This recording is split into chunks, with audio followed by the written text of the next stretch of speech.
Trilok uncle, मुझे इतनी रात को क्यों बुलाया? जिस घर में तुम रह रही हो वो तुम्हारा पुश्तैनी घर है, लेकिन कल ये घर बिक जाएगा और सबका नाता इससे टूट जाएगा, है ना? हाँ, तुम्हारी शादी के बाद माजी और तुम दोनों यहाँ से चले जाओगे, मैं भी अपने गांव लौट जाऊंगा। अब सवाल ये उठता है कि मैं अपनी बाकी जिंदगी कैसे काटूंगा। जब तक अम्मा जी यहाँ पर थीं, मुझे अपने खर्च और बाकी ज़रूरतों के लिए पैसे मिल जाते थे। तो अब पैसे मैं भिजवा दूंगी। कोई भीख के पैसों पर कब तक जिंदा रह सकता है?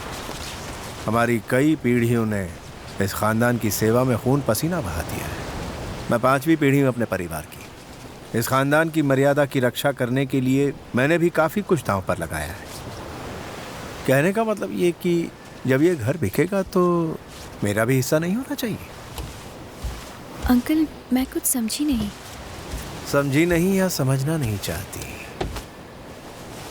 खैर, साफ साफ समझा दो, गीता के हिस्से में आने वाले पैसे मुझे चाहिए। लोग जब पूछेंगे कि मैंने आपको इतने पैसे क्यों दिए तो मैं उन्हें क्या जवाब दूंगी? क्या कहूंगी मैं उनसे? ये सब मैं नहीं जानता, ये सिर्फ तुम्हारी प्रॉब्लम है भाई। मुझे तो अपने हिस्से से मतलब है। अंजलि को याद रहना चाहिए कि गीता आज भी यहीं पर है। अगर तुमने नहीं दी तो मुझे गीता के जरिए पैसे निकालने आते हैं। अरे किचन से क्या कल बाहर निकलोगे मैरी? अरे ये आपने गले में चाबियां क्यों लटकाई हैं? ताकि तुम यहाँ से बाहर निकलो और मैं किचन में ताला लगाऊं। किस लिए? मैंने वो सारे कमरे और कोने बंद कर दिए हैं जहाँ कोई नहीं रहता।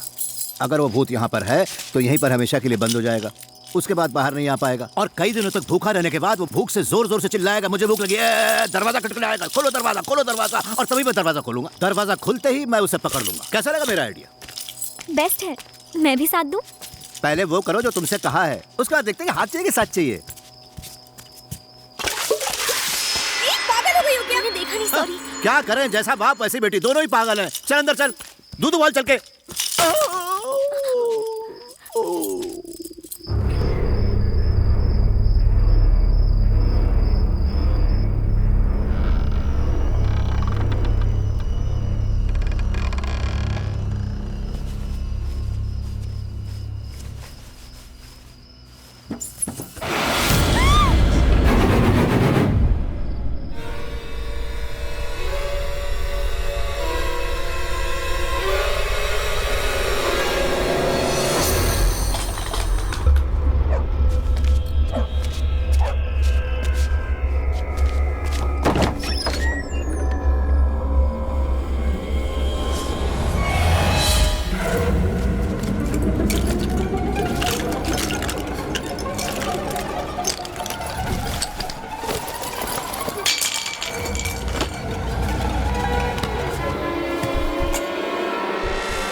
कौन है वहाँ? मैं पूछती हूँ, कौन है?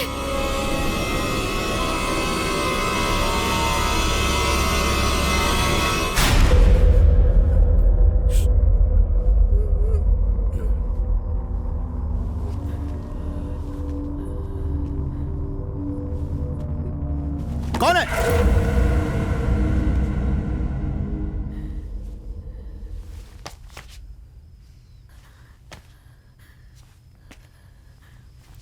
कोई भी नहीं है यहाँ। मैंने किसी को देखा था।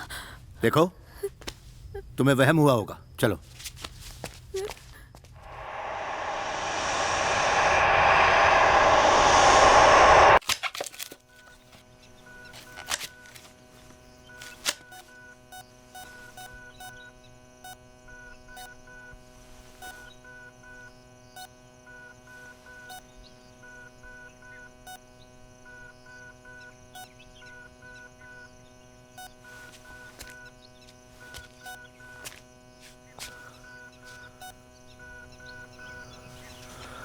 अम्मा जी, करीब 11:30-12 बजे तक चर्च में सारी रस्में पूरी हो जाएंगी।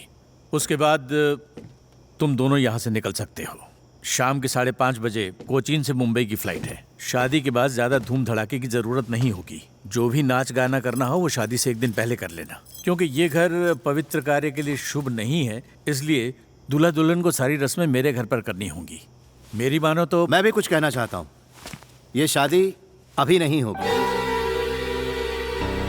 अंजलि दिमागी तौर पर बीमार है। जब तक इसकी दिमागी हालत ठीक नहीं हो जाती, मेरी राय में इसकी शादी करना ठीक नहीं होगा। मुझे कोई प्रॉब्लम नहीं है। प्रॉब्लम है। इसीलिए तो अनूप ने फोन करके मुझे यहाँ बुलवाया था। भूत, प्रेत, पिशाच ये सिर्फ उन्हीं लोगों को दिखाई देते हैं जो दिमागी तौर पर बीमार होते हैं। इसका यह सोचना कि अपनी बहन गीता की मौत की जिम्मेदार ये है, इसके दिमाग को चोट पहुंचा रही है। अगर इसका इलाज नहीं किया गया तो ये चोट आगे चलकर नासूर बन जाएगी। अगर ये शादी हुई तो तुम्हारा हाल भी तुम्हारी नानी की तरह हो जाएगा, जिन्हें चेन में बांध के रखा जाता था। ये मनगढ़ंत कहानियां बंद करो। ये कोई कहानी नहीं है। इंसान जब नशे में हो या मानसिक रूप से बुरी तरह से बीमार हो तो इंसान अपना मानसिक संतुलन खो देता है। शराबी की इस हालत को अल्कोहलिक डिलीरियम कहा जाता है। इसके केस में पैरानॉइड डिल्यूजन कहा जाता है। इसकी मानसिक बीमारी को ठीक करना बेहद जरूरी है। मुंबई या दिल्ली भाग जाने से ये बीमारी ठीक होने वाली नहीं है। फिर तुमने उस दिन क्यों कहा था कि मुझे कोई बीमारी नहीं है? एक अच्छा डॉक्टर अपने पेशेंट से कभी ये नहीं कहेगा कि वो बीमार है। मैंने भी बिल्कुल वही किया। बल्कि अगर आप लोग शादी का यह फैसला नहीं लेते तो मैं अंजलि से अभी भी यही कहता कि उसे कुछ नहीं हुआ है। अंकल, मुझ पे विश्वास कीजिए प्लीज। अनु, तुम तो मेरा यकीन करो। फादर ने कहा था कि इस घर में कुछ ना कुछ गड़बड़ है। No, it is not the house which is haunted, it is she who is haunted. ज्यादा इंग्लिश मत झाड़ो, ही सी करके। I talking walking English. एक झाड़ू लेके आओ, उस पे गोबर पोतो। उसके बाद उसे कीचड़ में डुबोकर इसके मुंह पे पोतो और इसे यहाँ से भगाओ। बड़ा आया था डॉक्टर बन के, ये नकली डॉक्टर भूत पकड़ने आया था, लेकिन आज तक ये एक मक्खी तक नहीं मार पाया। ये यहाँ भूत पकड़ने नहीं आया, लड़कियाँ कैच करने आया है। और मेरी बेटी से कह रहा था कि इसे भूत पकड़ना सिखाएगा और उसी चक्कर में उस पे डोरे डाल रहा था। ये ठरकी डॉक्टर है, भूत का डॉक्टर नहीं है। जब भूत नहीं पकड़ पाया ना तो कहता है कि अंजलि बीमार है, इसकी नानी पागल है, उसकी माँ पागल है, जबकि वो बेचारी हॉस्पिटल में पड़ी है। मैं तो कहता हूँ पुलिस देखो। अम्मा जी को होश आ गया? उन्होंने कुछ कहा क्या? नहीं, अभी तक तो कुछ नहीं बोल रही, लेकिन डॉक्टर्स कह रहे हैं कि शायद वो जल्द ही बोलने लगे। डॉक्टर से पूछ लेते हैं कि बच्चों की शादी के बाद उन्हें मुंबई ले जा सकते हैं क्या? नहीं, दीदी को मैं ले जाऊंगा। वहाँ दीदी का ख्याल रखने वाले बहुत लोग हैं। बड़ी बहन भी तो माँ समानी होती है ना। तो ये तय हो गया है कि ये शादी होके रहेगी। हाँ होगी। तुम्हें पेपर पर लिख के दे। तो दांत तोड़ दूंगा। जो भी आया मुंह में बोलता रहता है। घर वालों से बात हो रही है तो तुम क्यों बोलते हो बीच में? Useless fellow. Sorry sir. देखो डॉक्टर, शादी की तारीख टालना मुमकिन नहीं है। सब तय हो गया है, रिश्तेदारों को बुला लिया है, फादर से भी तारीख पक्की कर ली है। अब ये पोस्टपोन नहीं हो सकती। वैसे भी ऐसा करना नहीं, मैं ये शादी नहीं होने दूंगा। हम सब लोग वही करेंगे जो भाई साहब चाहते हैं। अनूप जो कहेगा वही मेरे लिए मायने रखता है। इसी ने मुझे फोन करके यहाँ बुलाया था। अगर ये शादी हो गई तो तुम्हारी जिंदगी बर्बाद हो जाएगी। अनूप, शादी के लिए मना कर दो।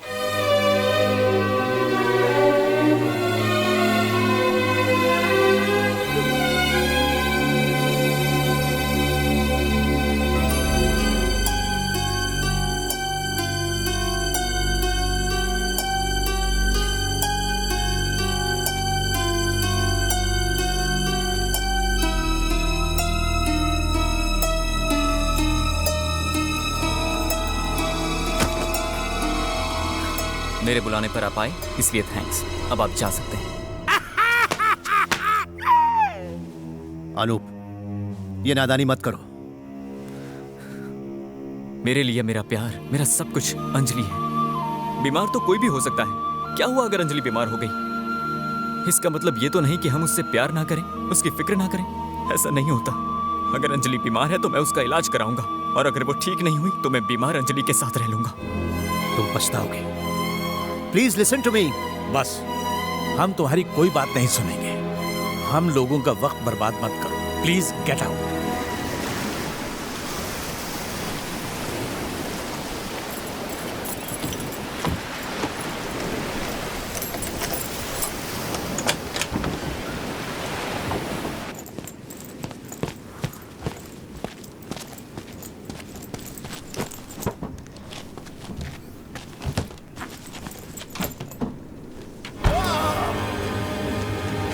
साहब, त्रिलोक को आग ने लपेट लिया है।